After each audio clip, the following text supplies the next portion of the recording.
श्री विष्णु पुराण तृतीय अंश का 15वां अध्याय श्राद्ध विधि।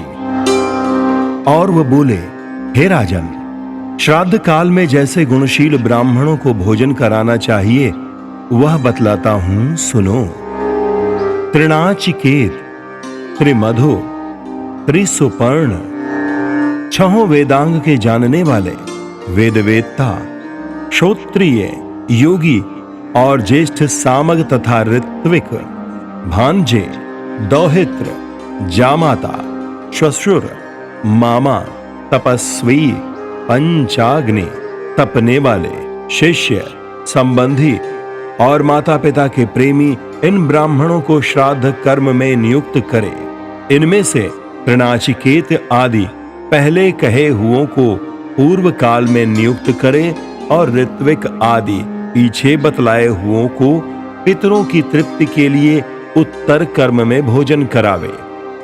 मित्रघाती, स्वभाव से ही विकृत नखों वाला, नपुंसक, काले दांतों वाला, कन्यागामी, अग्नि और वेद का त्याग करने वाला, सोमरस बेचने वाला, लोक निंदित, चोर, चुगलखोर, ग्राम पुरोहित, वेतन लेकर पढ़ाने वाला अथवा पढ़ने वाला, पुनर्विवाहिता का पति, माता पिता का त्याग करने वाला, शूद्र की संतान का पालन करने वाला, शूद्र का पति तथा देवोपजीवी ब्राह्मण श्राद्ध में निमंत्रण देने योग्य नहीं है। श्राद्ध के पहले दिन बुद्धिमान पुरुष श्रोत्रिय आदि विहित ब्राह्मणों को निमंत्रित करे और उनसे यह कह दे कि आपको पितृ श्राद्ध में और आपको विश्व देव श्राद्ध में नियुक्त होना है। उन निमंत्रित ब्राह्मणों के सहित श्राद्ध करने वाला पुरुष उस दिन क्रोधादि तथा स्त्रीगमन और परिश्रम आदि न करे, क्योंकि श्राद्ध करने में यह महान दोष माना गया है। श्राद्ध में निमंत्रित होकर या भोजन करके अथवा निमंत्रण करके या भोजन कराकर जो पुरुष स्त्री प्रसंग करता है वह अपने पितृगण को मानो वीर्य के कुंड में डुबोता है।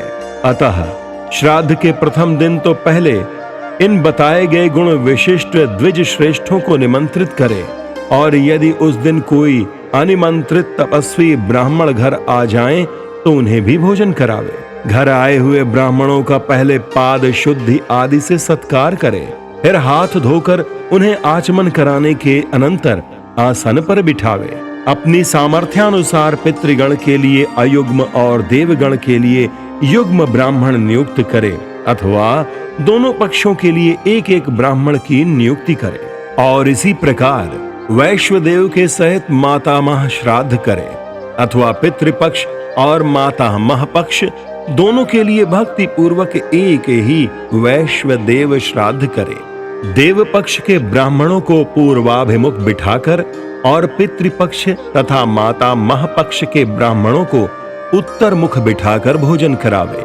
हे नृप, कोई तो पितृपक्ष और मातामह पक्ष के श्राद्धों को अलग अलग करने के लिए कहते हैं, और कोई महर्षि दोनों का एक साथ एक पाक में ही अनुष्ठान करने के पक्ष में है। विज्ञ व्यक्ति प्रथम निमंत्रित ब्राह्मणों के बैठने के लिए कुशा बिछाकर फिर अर्घदान आदि से विधि पूर्वक पूजा कर उनकी अनुमति से देवताओं का आवाहन करे।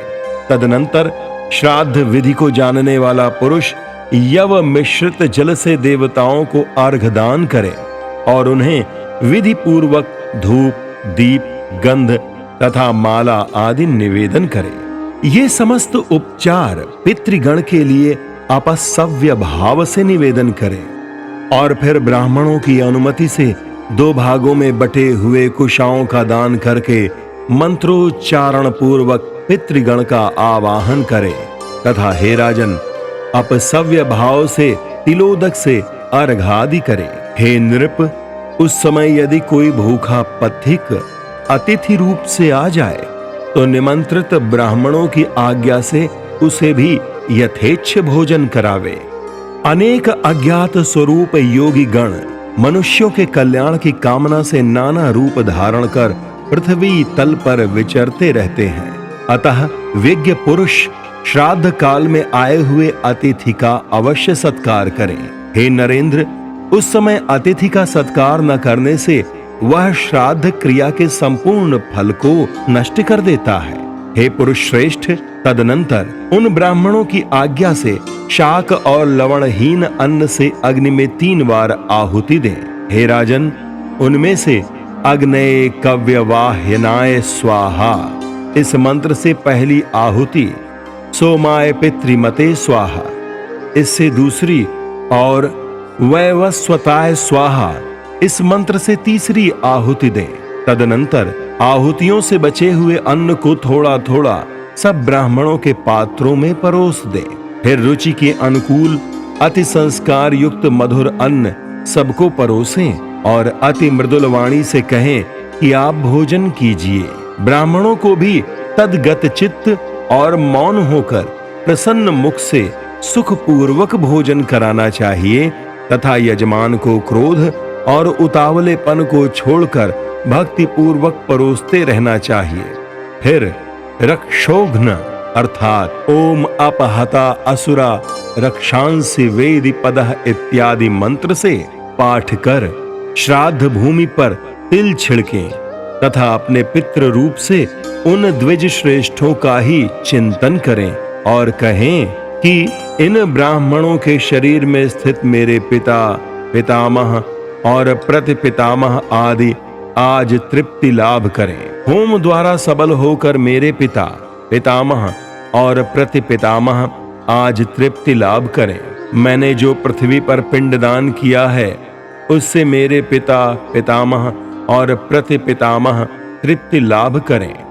श्राद्ध रूप से कुछ भी निवेदन न कर सकने के कारण मैंने भक्ति पूर्वक जो कुछ कहा है उस मेरे भक्ति भाव से ही मेरे पिता, पितामह और प्रतिपितामह तृप्ति लाभ करें। मेरे मातामह अर्थात नाना, उनके पिता और उनके भी पिता तथा विश्वे देवगण परम तृप्ति लाभ करें तथा समस्त राक्षस गण नष्ट हों।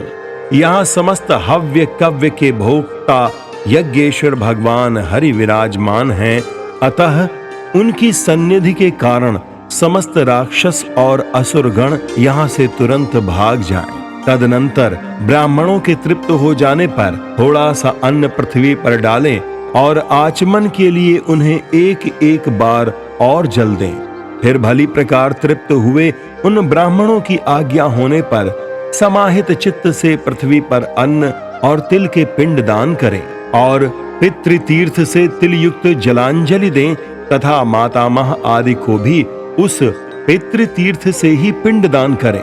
ब्राह्मणों के उच्छिष्ट से निकट दक्षिण की ओर अग्रभाग करके बिछाए हुए कुशाओं पर पहले अपने पिता के लिए पुष्प धूप आदि से पूजित पिंड दान करें।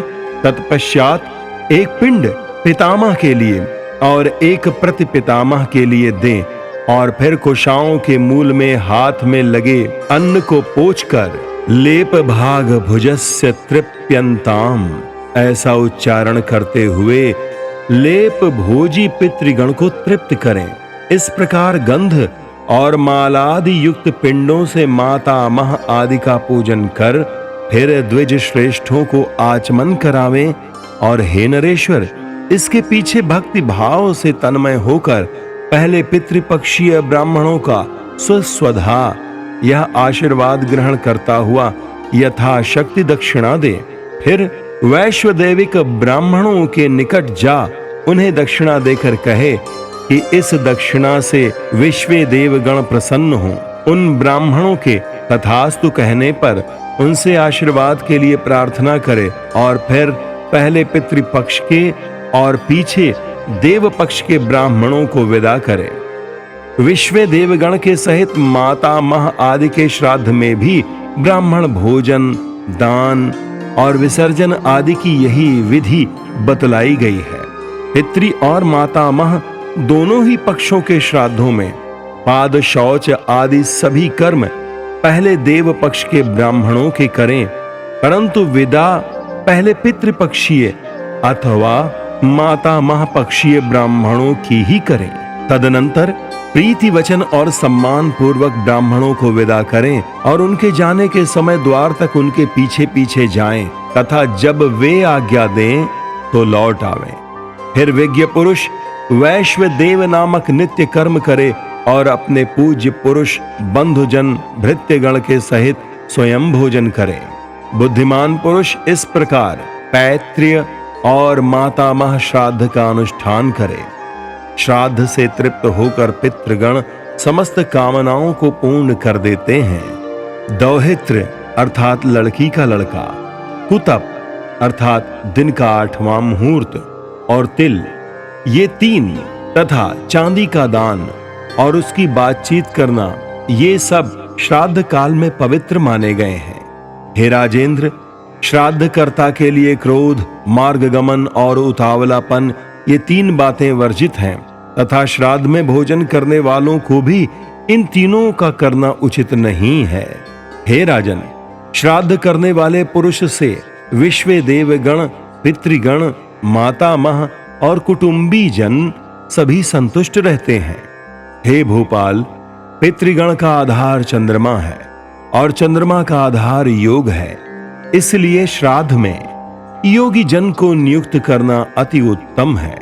हे राजन, यदि श्राद्ध भोजी 1 सहस्त्र ब्राह्मणों के सम्मुख एक योगी भी हो तो वह यजमान के सहित उन सब का उद्धार कर देता है।